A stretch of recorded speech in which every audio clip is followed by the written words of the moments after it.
Hello guys, welcome back to our channel. आज हम figures of speech के और 3 टाइप्स पढ़ने वाले हैं, जिनमें हम पढ़ेंगे क्लाइमैक्स, एंटी क्लाइमैक्स एंड सिनेडॉच। अब क्लाइमैक्स, जैसे हम जानते हैं क्लाइमैक्स मूवी में हम भी जानते हैं कि क्लाइमैक्स हमेशा आखिर में आता है और क्लाइमैक्स को ही हम सबसे ज्यादा इंपॉर्टेंट मानते हैं। बोलते हैं ना कि क्लाइमैक्स अभी बाकी है। क्लाइमैक्स मतलब एंड। एंड सबसे इंपॉर्टेंट पार्ट, पूरी मूवी का सबसे इंपॉर्टेंट पार्ट हम कंसिडर करते हैं मूवी का क्लाइमैक्स। जी हाँ दोस्तों, मतलब सबसे इंपॉर्टेंट पार्ट आखिरी में आने वाली है।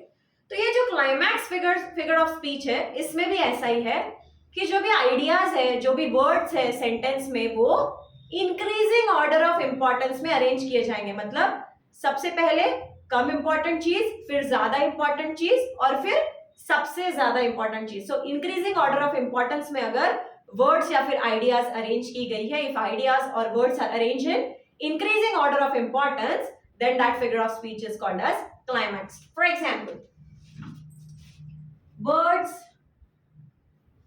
animals, humans and angels worship God. देखो दोस्तों, birds less important, animals उससे थोड़ा ज्यादा important, humans उससे ज्यादा इंपॉर्टेंट एंड एंजल्स सबसे इंपॉर्टेंट, वर्शिप गॉड, गॉड ये अटमोस्ट इंपॉर्टेंट। सो जो भी वर्ड्स है या फिर जो भी आइडियाज है, birds, animals, humans and angels worship God, ये इंक्रीजिंग ऑर्डर ऑफ इंपॉर्टेंस में सेट किए गए हैं। तो अगर ऐसा अरेंजमेंट हमें दिखाई आ रहा है, then that figure of speech is climax. अब एग्जैक्टली अपोजिट है एंटी क्लाइमैक्स।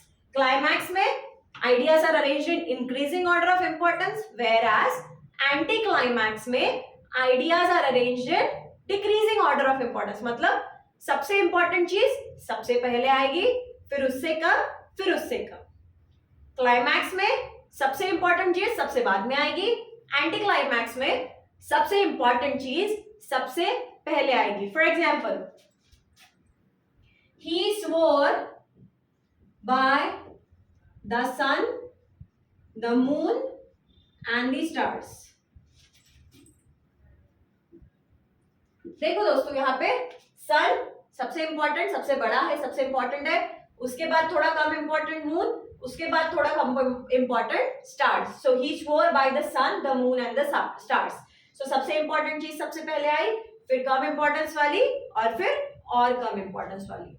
तो ये थे क्लाइमैक्स और एंटी क्लाइमैक्स। क्लाइमैक्स में ideas are arranged in increasing order of importance, anti climax में ideas are arranged in decreasing order of importance.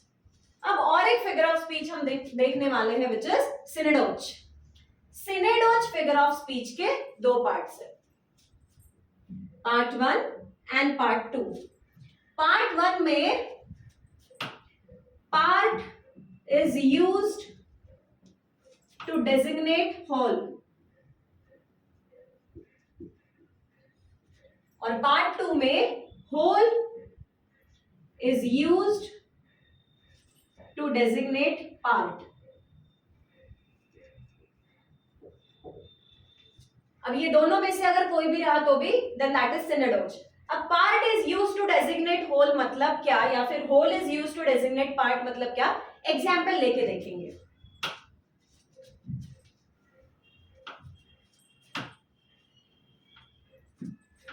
India won the cricket match। अब देखो दोस्तों, इस एग्जाम्पल में India won the cricket match, ऐसा मैंने कहा, क्रिकेट मैच जीता कौन है? इंडिया की जो क्रिकेट टीम है वो क्रिकेट मैच जीती है। पूरा का पूरा इंडिया क्रिकेट मैच जीता है क्या? नहीं, इंडिया की जो क्रिकेट टीम है वो क्रिकेट मैच जीती है। बट हमने ऐसा नहीं बोला the Indian cricket team won the cricket match, हमने क्या बोला? India won the cricket match. यहाँ पे इंडिया है होल, बट रिप्रेजेंट किसको कर रहा है इंडिया? इंडियन क्रिकेट टीम को। So whole is representing part. ऐसा अगर होता है, या फिर अगर अपोजिट भी होता है कि पार्ट, जैसे कि और एक एग्जाम्पल देती हूं,